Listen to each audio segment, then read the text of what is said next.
ísť vy osobne na tento protest, aj keď zatiaľ je nás tu teda dosť málo? Ja som zažil v tomto štáte 4 protištátne konfiškáty dedičstva a nemôžem sa dovolať práva. Toto nie je právny štát, sú sudcami kriminálici, ktorí by mali byť sami súdení.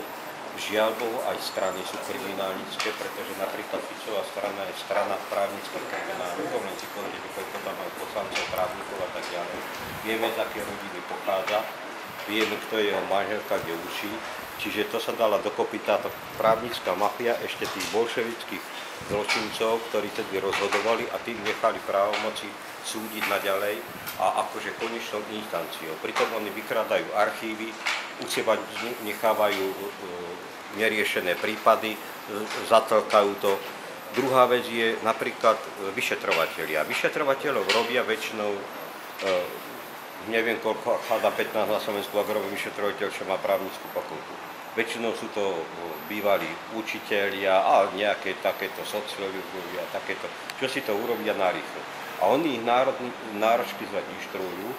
Ja to poznám z Policajnej akadémie, že tam im povedia, že zločiny proti ľudskosti sa týkajú len nejakej bosy, nejakej genocídy. Ale zločin proti ľudskosti je aj ten, lebo ľudskosť to znamená charta OSN, to znamená ľudské práva. Tam je napísané, že každý má právo na nezávislý súd, na riešenie v konkrétnom stave a tak ďalej. No a oni im povedia, že to nie je trestný čin.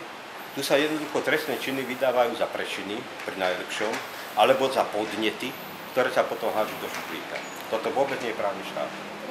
Čiže vy ste nespokojní vo všeobecnosti, nie je to len to, o čom teda dnes, ale nie je to len ten dôvod, s ktorým prišla opozícia, pre ktorý tu dnes teda sedia, že idú odvolávať premiéra za tú vec, ktorá sa týka teda STP. Vy ste prišli vyjadriť svoj nesúhlas s vládou a robia to vo všeobecnosti. No ja by som to povedal ináč. Ja viem, že prijali zákon, ktorý nie je sprístupnený verejnosti, má k nemu prístup len vyvolená právnici a tak ďalej, ktorí majú na to kontakty.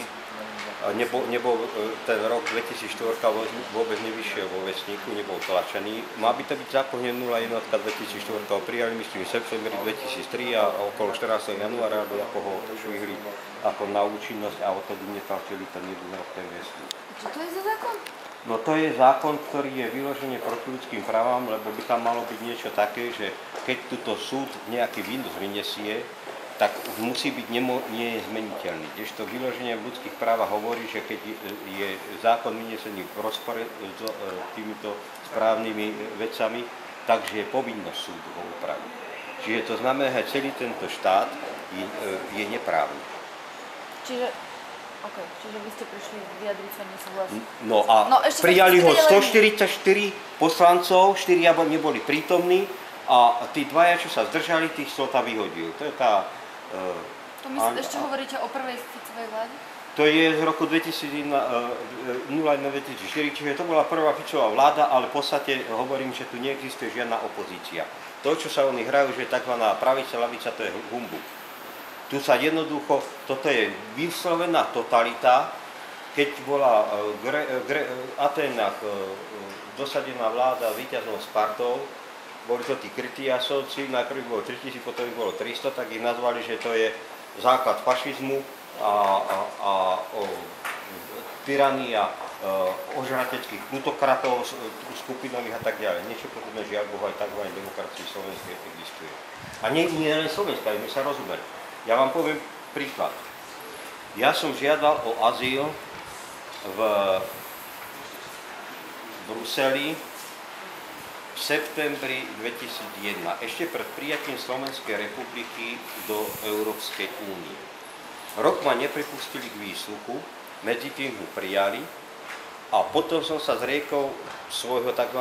Právnického projektu obhajcu, pretože im povedal, že mi nemôže pomôcť, aby som vyčkával a tak ďalej. A ja som sa dozvedel, že tam držia ľudí aj 3 roky, ktorých nepripustia i výpovedí. Keď vedia, že pritom som tam zistil, že ich tam držali na nevyhovujúcej strave z dlhodobého hľadiska, že tam boli zdravotné problémy. Nahlásil som to do Hágu, vyšetrovať to Interpol, našich 4... Toto sa mi celé do vysielania nezmestí, ale celý tento príbeh. No však si to potom... Skrátka, to chcem povedať, že aj Hákský tribunál, že v podstate minister vnútra, ktorí sú najsilnejšie silové rezervy a riadne štáty aj Európskej únie, sú kriminálnici, žiaľ. A tí nedovolia vyšetrovať zločiny proti sebe. OK, ďakujem. Chcete povedať meno? Som doktor Ľuboslav Václav. Rana Dara prírodných vied. Nie je žiadny právnik, alebo... No, na to si dávam pozor, lebo teraz už je doktorov všelijakých. Ďakujem.